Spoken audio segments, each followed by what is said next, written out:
So next, let's look at some rules of log algebra, or properties of logs. And there's three fundamental ones. And the first one is called the product rule.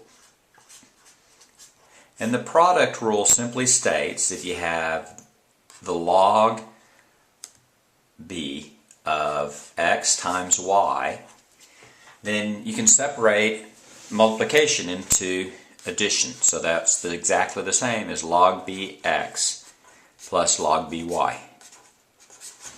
And it works either way. These are just two ways of saying the same thing. And this comes directly from the fact that logs are simply exponents, and this is from the rules of exponents. The second one is division, or what's called the quotient rule. And the same way that multiplication is the same as addition, we have division can be rewritten as subtraction. So if you have the bth log of x divided by y, that's the same as the bth log of x minus the bth log of y.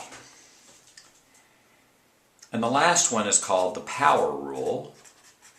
And that's simply that when you have the bth log of x raised to the power of y, that's the same as y times the bth log of x.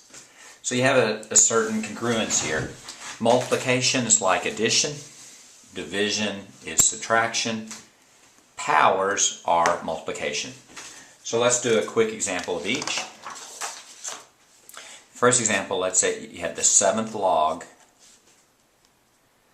of 4x. Then that's the same as the 7th log of 4 plus the 7th log of x. Similarly, if you had the 3rd log of 810, you could rewrite that as the 3rd log of 81 plus the 3rd log of 10.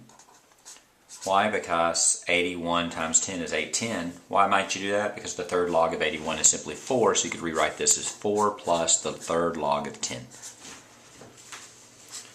If you had the log of, let's say the 7th log of x squared divided by 15.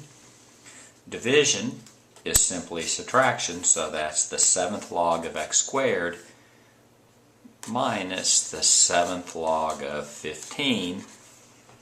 But you can further simplify it because x squared, the 7th log of x squared, you can bring the 2 in front, and that would be 2 log 7 of x minus log 7 of 15.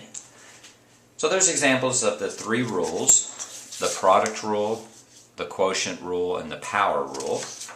And we see these in two different types of problems. One is expand, and one is condense.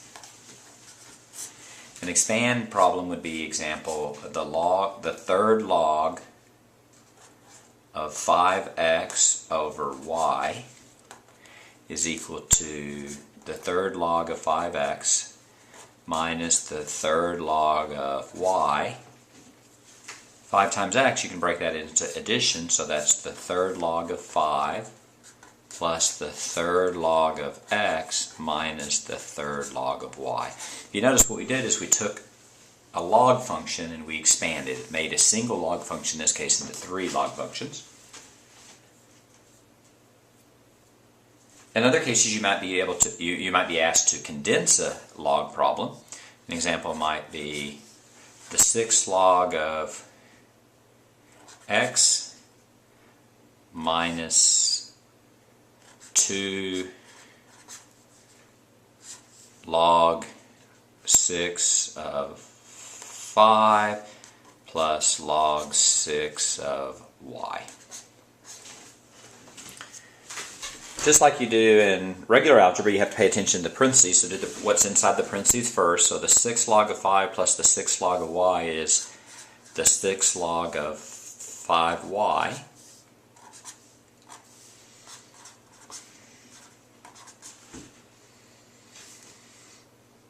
The 2, since that's a multiplication, you can raise that to a power.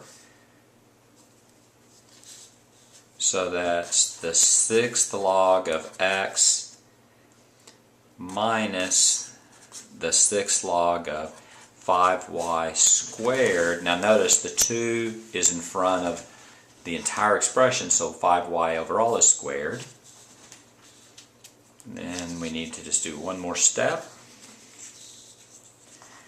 Now we have subtraction, which is the same as division, so your final answer is the 6th log of x divided by 5y squared, or we can bring the 2 inside and call that 25y squared. And there's examples of expand and condense, and there's follow videos that would do both expanding and condensing.